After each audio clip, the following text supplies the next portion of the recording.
हे hi everyone. सो आज हम discuss करने वाले हैं कोर्सेज को लेकर कि बैचलर्स या मास्टर्स के बाद से कौन कौन से कोर्सेज होते हैं और कितने टाइप के कोर्सेज होते हैं। क्योंकि हम जब 12th के बाद देखते हैं तो बच्चों के पास वही घिसे पिटे आइडियाज रह जाते हैं, क्योंकि हमारे पेरेंट्स या टीचर्स गाइड नहीं कर पाते कि कौन कौन से कोर्सेज हो सकते हैं, किस किस कोर्स में बच्चा जा सकता है। लाइक कि हमारे इंडिया की बात करो तो आपका computer science engineering, then your mechanical engineering, civil engineering, वो भी इन कोर्सेज से भी जो ट्रेडिशनल इंजीनियरिंग के कोर्सेज पहले चलते थे उनसे भी बच्चा शिफ्ट हो गया, केवल कंप्यूटर साइंस इंजीनियरिंग के साइड जा रहा है और अदर देन उसके लिए कुछ भी आगे का प्रोसीड नहीं कर रहा। तो first thing let me tell you कि बैचलर्स के कोर्सेज की बात करूं तो 1 लाख प्लस कोर्सेज होते हैं बैचलर्स के पूरे वर्ल्ड वाइड। तो हमारे बच्चों की प्रोडक्टिविटी नहीं आ पा रही है। उसका रीजन है कि हम उसको जबरदस्ती डाल दे रहे हैं कि तू जा इंजीनियरिंग ही कर, तू जा यूपीएससी की तैयारी ही कर, बीए लेके तू जा बैंकिंग की तैयारी ही कर। और as a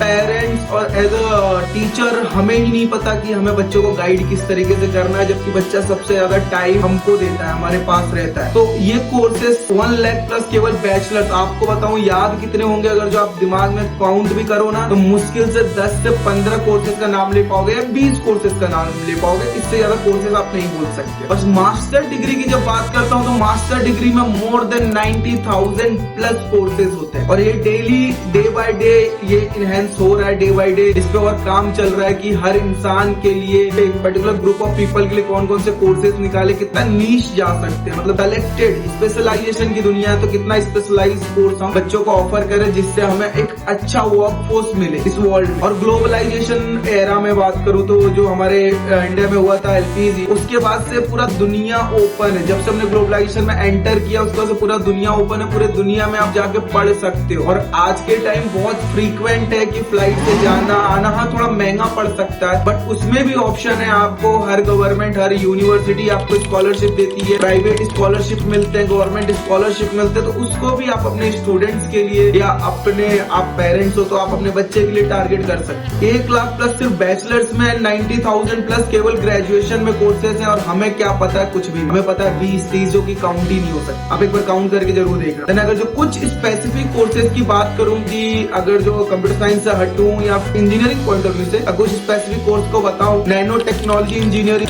space craft technology engineering होता है, उसके बाद मैकाट्रॉनिक्स होता है, देन रिन्यूएबल एनर्जी इंजीनियरिंग होता है। तो ये सारे इंजीनियरिंग में ही जो आपका ट्रेडिशनल इंजीनियरिंग चल रहा है उससे हटके और कोई भी प्राइवेट कंपनीज को देख लो, अगर एरोस्पेस इंजीनियरिंग बच्चा करता कितना पैसा लगा रहा है। स्पेस टूरिज्म को इस दुनिया में या फिर हमारे इंडिया में एक्सप्लोर किया जा रहा है प्रेजेंट टाइम पे, तो कंपनियों का पैसा पूरा उस साइड जा रहा है। 90s में या 2000 अर्ली 2000 में ये था कि एटलीस्ट आपको कंप्यूटर साइंस इंजीनियरिंग में कंपनीज पैसा लगा रही थी, इन्वेस्ट कर रही थी बहुत ज्यादा। तो जॉब जो लगते थे बहुत महंगे लगते थे, जो बहुत हाई पैकेज पर लगते थे। बट अब इस साइड पर जो बच्चा जा रहा उसके जॉब्स और उसके पैकेजेस बहुत ज्यादा हाई रहते, बहुत ज्यादा हाई रहते हैं। तो ये आप एक बार सोचो। टेक्निकल में ही बात कर बताया मैंने आपको, कुछ इंजीनियरिंग है just like nano technology, space craft engineering, entertainment engineering है, बच्चा जो पार्क में जाता है तो उसकी इंजीनियरिंग भी पढ़ाई जाती है इस दुनिया में। देन मैकाट्रॉनिक्स हो गया। तो ये साइड बच्चों को रिकमेंड करो, अपने बच्चे का इंटरेस्ट समझो, चाहे आप स्टूडेंट हो चाहे पेरेंट्स हो। देन नॉन टेक की बात करूं, नॉन टेक में भी बहुत सारे कोर्सेज हैं आपके जो कि आप सोच सकते हो। Culinary science